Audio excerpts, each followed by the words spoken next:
Free motion ভাই ফিরোজ হাসান, তার যে ইউটিউব চ্যানেল, তার যে পেজ, সে যখন ভিডিও করে লাইক কিভাবে ভিডিও করে সেটা আমি তোমাদের একটু বলি। ফ্রি মোশন যখন ভিডিও করে তখন প্রথমে কোনো একটা অসহায়ের কাছে যায় অ্যান্ড তার বিনা অনুমতিতে, তার অনুমতিটাও নেয় না, তার অনুমতিটাও নেওয়ার প্রয়োজন মনে করে না। তাহলে কিসের ভদ্রতা ভাই? এখানে কিসের ভদ্রতা আমি তো বুঝলাম না। একজন অসহায় মানুষকে হেল্প করতেছো আর তাকে নিয়ে বিনা অনুমতিতে তার ভিডিও করতেছো। ভিডিও করে হয়তো লাইক কত হতে পারে ভাই? বেসিক্যালি 5 থেকে 10,000 টাকাই দাও। আচ্ছা, 5 থেকে 10,000 টাকা দিয়ে সেখান থেকে 50 থেকে 1 লাখ টাকা ইনকাম করতেছো। আর সেটা তার কি করতেছো? সেখান থেকে 5-10 হাজার টাকা অসহায় মানুষকে দিয়ে বাকিটা সব কিছু মানে বাকি পুরো টাকাটুকু তোমার নিজের পকেটে ভরতেছো। ঠিক আছে? আসসালামু আলাইকুম, সবাই কেমন আছেন? আলহামদুলিল্লাহ, আল্লাহর রহমতে আমি খুব ভালো আছি। তো আজকে একটা বিষয় নিয়ে কথা বলতে আসলাম। তো বিষয়টা হচ্ছে যে মানবতার ফেরিওয়ালা ফিরোজ ভাই, যাকে ফ্রি মোশন অথবা ফিরোজ ভাই নামে সবাই চিনেন। আজকে একটা ভিডিও দেখলাম। তো সেটা হচ্ছে যে আপনার ফিরোজ ভাইকে নিয়ে আপনার কিছু কথা বলছে এক ভদ্রলোক। তো তার আগে তার কথাটা একটু শুনে আসেন, দেখেন সে কি বলে। ভাইকে বলতে চাই যে এরকম অসহায়ত্ব নিয়ে ব্যবসা না করে নিজের যদি কিছু থাকে, নিজে যদি কিছু পারেন সেটা করেন। তার মানে এখানে বেশি টাকা আপনি রাখতেছেন, তার মানে আপনি বেশি অসহায়, আর যাকে কম টাকা দিচ্ছেন সে হচ্ছে কম অসহায়। যে ভদ্রলোকটার বিষয়ে কথা বলতে চাচ্ছি, তো ওই ভদ্রলোকটার একটা পা নাই। যে কোনো একটা দুর্ঘটনার কারণে তার একটা পা চলে যায়, সেটাও আল্লাহর একটা রহমত। তো তারপর তো মানলাম যে আপনার ছোটবেলা থেকে অনেক কষ্ট করে মানুষ হয়েছেন, অনেক ফ্যামিলির সাপোর্ট ছাড়া বা নিজে নিজে অনেক কষ্ট করে বড় হয়েছেন। তো নিজের ফ্যামিলি ছাড়া বা কারো সাপোর্ট ছাড়া, ফ্যামিলির কোনো আত্মীয় স্বজন ছাড়া নিজে এত বড় হওয়াটা আসলে অনেক কষ্টকর। যারা ফুটপাতে থাকে বা যারা অসহায় এতিম, তারাই বোঝে একমাত্র ফ্যামিলি ছাড়া লোকেদের কি এক অবস্থা বা তাদের কত ক্রাইসিস, বা তাদের পিছনে যে একজন সাপোর্ট দিবে, একজন তাদেরকে সাহস যোগাবে, ওইরকম মানুষটা পর্যন্ত নাই। তো এই যে ভদ্রলোকটা বলতেছে যে সে ছোটবেলা থেকে অনেক কষ্ট করে বড় হয়েছে, বা তার মা বাবার যে কোনো একটা কারণে দূরে চলে গেছে, তার ফ্যামিলি থেকে সে অনেক দূরে ছিল, তারপরও সে নিজে নিজে অনেক কষ্ট করে অনেক করে অনেক বড় হয়েছে। প্রথমত তার মুখ থেকেই শোনা যে ফিরোজ ভাই অনেক ভালো, ফিরোজ ভাই অনেক ভালো মনের মানুষ, ফিরোজ ভাই গরিবদেরকে সাহায্য করে, গরিবদেরকে সাহায্য সহযোগিতা করে, এবং যারা খাইতে পারে না তাদেরকে খাবার দেয়। মানে ফিরোজ ভাইয়ের নামে প্রথমে ভালো ভালো অনেক কথাই বলছে, যেটা বাস্তবে আমরা সবাই দেখি বা আমরা সবাই জানি। তারপরে ওই যে ভদ্রলোকটা যেভাবে হোক ফিরোজ ভাইয়ের কাছে বাসায় গেছে, ফিরোজ ভাইদের বাসায় গেছে, চাঁদপুর আসতেছে যশোর থেকে। চাঁদপুর আসার পরে সে ফিরোজ ভাইয়ের দেখা পায় না, তার ভাইয়ের সাথে দেখা হয়েছে, তার সবকিছু খুলে বলছে। খুলে বলার পরে আপনার সে আশ্বাস দিছে যে ফিরোজ ভাই আসলে আপনার সাথে আমি কথা বলা দিব বা যে কোনো একটা উপায় বের করে দিব। তো তারপরে তো যে ভদ্রলোক আপনার ফিরোজ ভাইকে রিকোয়েস্ট করছে যে তার একটা পা নাই বা তার ফ্যামিলিতে যত সমস্যা বা তার ছোটবেলা থেকে যতগুলো সমস্যা আছে সবগুলো ফিরোজ ভাইয়ের সাথে শেয়ার করছে। তো শেয়ার করার পরে সে ফিরোজ ভাইকে বলল যে তার যে একটা পেজ আছে সেটা প্রমোট করে দেওয়ার জন্য, অথবা ইউটিউবে যে আছে যে কোনো একটা, বা তাকে নিয়ে একটা ভিডিও বানানোর জন্য, যাতে সে একটা ভালো ভিউ হয়। সেটা নিয়ে এই যে ভদ্রলোকটা মানে কিছু একটা করে বা ওইখান থেকে যা পাবে সেটা দিয়ে তার চলার মতো যাতে কিছু হয়, ওইটা বুঝাইতে চাইছে ফিরোজ ভাইকে। তো ফিরোজ ভাই নাকি, ভদ্রলোকের মুখের কথা, ফিরোজ ভাই নাকি বললো যে এরকম অনেক লোকই তো আসে আমাদের গ্রামের, আমি তোমাকে যদি করি তাহলে সবাইকে আমার এরকম প্রমোট করতে হবে, সবাইকে আমার সাহায্য করতে হবে। ওই ভদ্রলোককে ফিরোজ ভাই বলল যে একটা আইডিয়া দিল যে আপনার যেহেতু একটা পা নাই, তাহলে আপনি ওই যে আমাদের বেশিরভাগই দেখা যায় আপনার ফুটপাতে বা রাস্তার ধারে একটা ভ্যান গাড়িতে করে কিছু টি শার্ট বিক্রি করে বা শার্ট বিক্রি করে, ওইরকম তুমিও করো, তাহলে তোমার মানে চলার মতো কিছু একটা হবে। ফিরোজ ভাইয়ের যতটুকু সামর্থ্য তিনি অতটুকুই বলছে, যেহেতু উনার ফিরোজ ভাইয়ের চিন্তাধারা এটা হচ্ছে এরকম, যারা অসহায় তাদেরকে কিছু একটা করে দিচ্ছে, বা যারা খাবার পাচ্ছে না তাদেরকে খাবার দিচ্ছে, উনার যতটুকু সামর্থ্য উনি করতেছে। তো ফিরোজ ভাইয়ের যতটুকু সামর্থ্য ছিল বা আছে উনি সেটাই বলছে যে তোমার যেহেতু একটা পা নাই, তুমি তো হাঁটাচলা করতে পারবে না, সেহেতু একটা ভ্যান গাড়ি বা কোনো কিছু একটা নিয়ে তুমি টি শার্ট বা রাস্তার পাশে টি শার্ট বা অথবা কিছু শার্ট বা কিছু বিক্রি করলে তোমার চলার মতো কিছু একটা হবে। লাইক ফুটপাতে মানে ফুটপাতে গেঞ্জি বিক্রি করার টিপস নিতে গেছিলাম আপনার কাছে। আপনার কাছে তো আমি একটু সাপোর্টের জন্য গেছিলাম ভাই। আবার ভিডিও শেষে দেখাই দাও, ভিডিও শেষে প্রত্যেকটা ভিডিও শেষে লেখো যে সাপোর্ট হিউম্যানিটি। তাহলে আমি কি গরু ছিলাম ভাই? তুমি যে বলো সাপোর্ট হিউম্যানিটি, মানুষের পাশে দাঁড়াও, মানে মানুষকে সাপোর্ট করো, তাহলে আমি কি গরু ভাই? তো ওই যে ভদ্রলোকটা নিজেকে খুব ছোট মনে করছে, ছোট মনে করে বলতেছে যে আমি তো ভাই রাস্তার কুকুর না, যা বা আমি যে পড়ালেখা করছি ওগুলা একটা ছিঁড়ার জন্য করি নাই। তো আমার কথা হচ্ছে ভাই, আপনি তো ছেঁড়ার জন্য পড়ালেন কেন? আপনি যদি দিনে আপনি টি শার্ট গুলা সেল করেন বা বিক্রি করেন, আপনি তো পড়ালেখার পাশাপাশি এগুলা করতে পারেন, সমস্যা নেই। কেন? আপনার পুরো বাংলাদেশে অনেক ছেলে আছে, অনেক ছোট ছোট ইয়েরা আছে, আপনার পড়ালেখার পাশাপাশি কাজ করতেছে, ফ্যামিলিদেরকে সাপোর্ট করতেছে, ফ্যামিলিদের কাজে সাহায্য করতেছে, নিজে বাহিরে একটা ছোটোখাটো কাজ করতেছে, ফ্যামিলি চালাচ্ছে। একটা ছোট আপনার থেকেও তো অনেক ছোট বাচ্চারা আছে যারা আপনার ফ্যামিলি চালাচ্ছে, পড়ালেখার পাশাপাশিও তো আপনি এটা করতে পারেন, তাই না?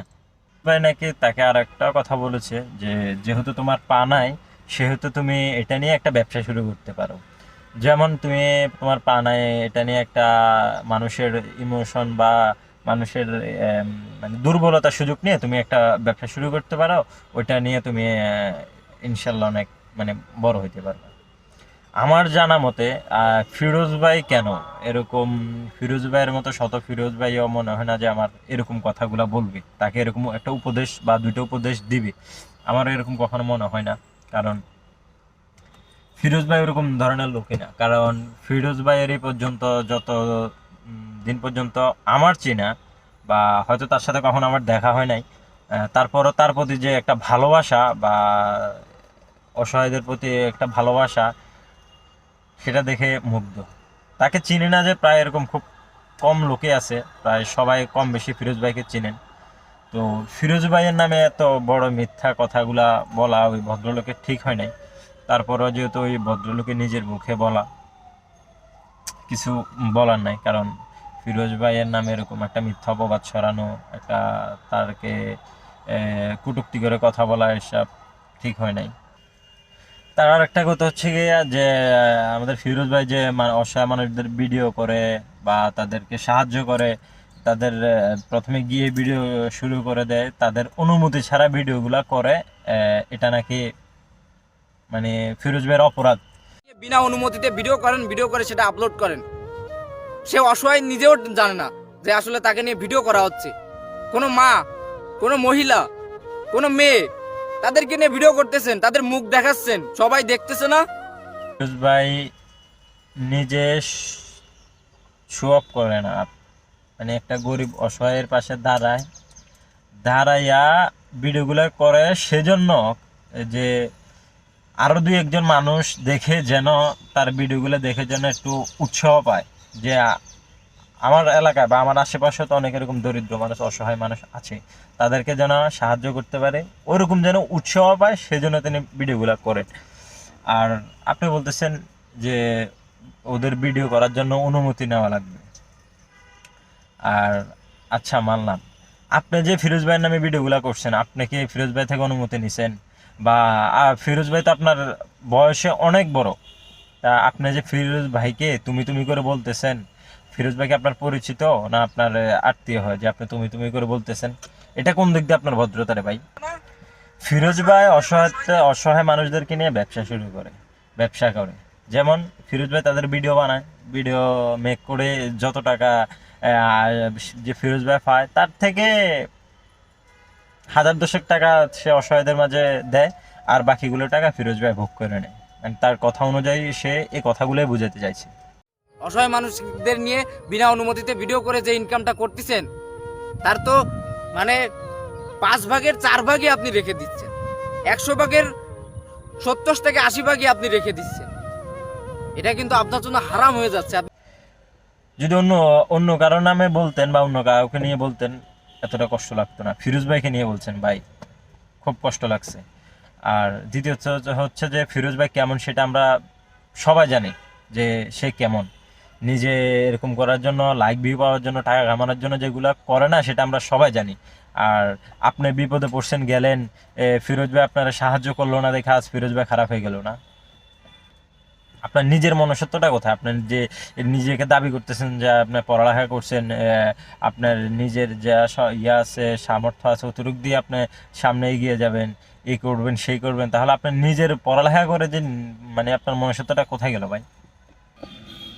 ভাই ওই ভদ্রলোককে কি বলবো আমি নিজেও বুঝতেছি না, কারণ এমন একটা মানুষকে নিয়ে সেই কথাগুলো বলছে, মানতে পারতেছি না। কারণ ফিরোজ ভাইকে নিয়ে কথাগুলো বলছে, মানতে পারতেছি না। কথাগুলো শোনার পর নিজের কাছে খুব খারাপ লাগছে। কিরে ভাই, আপনি নিজের পেজ উঠাবেন, নিজের ইউটিউব চ্যানেল উঠাবেন, আপনি নিজে কষ্ট করেন, নিজে কষ্ট করে আপনি নিজের পেজ উঠান, নিজে নতুন নতুন ভিডিও ক্রিয়েট করে আপনি নিজের পেজ উঠান, ইউটিউব চ্যানেল উঠান, সমস্যা তো নাই, তো কারো সমস্যা তো নাই।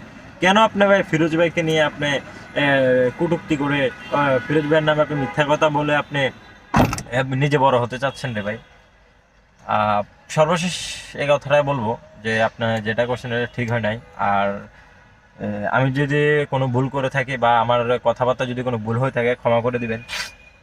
আর আপনার যা করছেন এটা একদমই ঠিক করেন নাই। আর দ্বিতীয়ত হচ্ছে যে আমি ভিডিও শেষে বা ডিসক্রিপশন বক্সে ওই যে ভদ্রলোকের পুরো ভিডিওটা দিয়ে দিব, আপনারা সবাই শুনবেন বা মনোযোগ দিয়ে শুনবেন সে কি বলতে চাচ্ছে বা কি বলছে ফিরোজ ভাইয়ের নামে। মানে খুব খারাপ লাগছে ভাই, যে ফিরোজ ভাইয়ের নামে কথাগুলো শুনে খুব খারাপ লাগছে। কারণ ফিরোজ ভাই এরকম ধরনের লোকই না। আর উনি এরকম ধরনের কোনো তাকে কোনো কথাই বলতে পারে না, বা এরকম বলছি কিনা জানি না, আমার জানা মতো বা কারো জানা মতো মনে হয় না যে ফিরোজ ভাই এরকম কথা ওই ভদ্রলোককে বলছে। আর ফিরোজ ভাই যে কতটুকু প্রিয় বা কতটুকু ভালোবাসার মানুষ সেটা ইয়ং জেনারেশনের সবাই মনে প্রাণে তাকে বিশ্বাস করে বা মনে প্রাণে তাকে খুব ভালোবাসে। তার ভিডিও দেখে তার গরিব বা অসহায়দের সাহায্য করে যে মানে ইয়ং জেনারেশনের মাঝে সে উৎসাহ দিতেছে, এটা আসলে বলে বোঝানোর মতো ভাষা নাই আমার। তো সর্বশেষ একটা কথা বলবো, সবাই আসলে কেউ যদি কারো খারাপ দেখে আল্লাহ তার খারাপ নিজেই করে দেয়। তো যেহেতু হয়তো আপনি কোনো কিছু একটা করছেন, সেহেতু আল্লাহ তাআলা আপনার একটা পা নিয়ে নিয়েছে বা আপনার কপালে ছিল, সেজন্য আপনার একটা পা আপনি হারাইছেন। আপনার তো শুকরিয়া করা উচিত রে ভাই। আল্লাহ তাআলা আপনি একটা অ্যাক্সিডেন্ট করছেন, অ্যাক্সিডেন্টের পরও আপনি এখন পর্যন্ত সুস্থ আছেন, একটা পা গেছে তারপরও আপনি সুস্থ আছেন, চলাফেরা করতেছেন, সব দিক দিয়ে আল্লাহ তাআলা আপনারা ভালো রাখছে, সুস্থ আছেন, তারপরেও কেন ভাই আরেকজনের পিছনে বা আরেকজনের নামে মিথ্যা কথা ছড়ানো বা তার পিছনে কটূক্তি করা কি দরকার ভাই?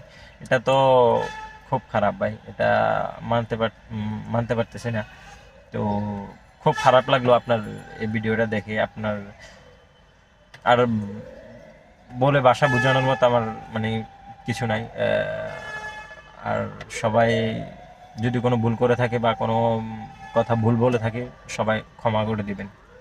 আর ওই ভদ্রলোকটাকে যদি পারেন বা ক্ষমা করে দিবেন, বা যেহেতু মানুষ মাত্রই ভুল, হয়তো ওই ভদ্রলোকটা নিজের পেজ উঠানোর জন্য বা কোনো একটা বা সেলিব্রিটি হওয়ার জন্য নিজের পেজটা বড় করার জন্য ফিরোজ ভাইকে এরকম খারাপ বা ছোট করছে। তো সেই জন্য সবাই ওকেও খারাপ করে দিবেন, ওকেও মাফ করে দিবেন। আর মানুষ মাত্রই ভুল, মানুষ মাত্রই ভুল, সবাই ক্ষমা করে দিবেন। আর সবাই ভালো থাকবেন, সুস্থ থাকবেন। আর ভিডিওটা অবশ্যই অবশ্যই সবাই দেখবেন, অবশ্যই অবশ্যই সবাই দেখবেন। আসসালামু আলাইকুম।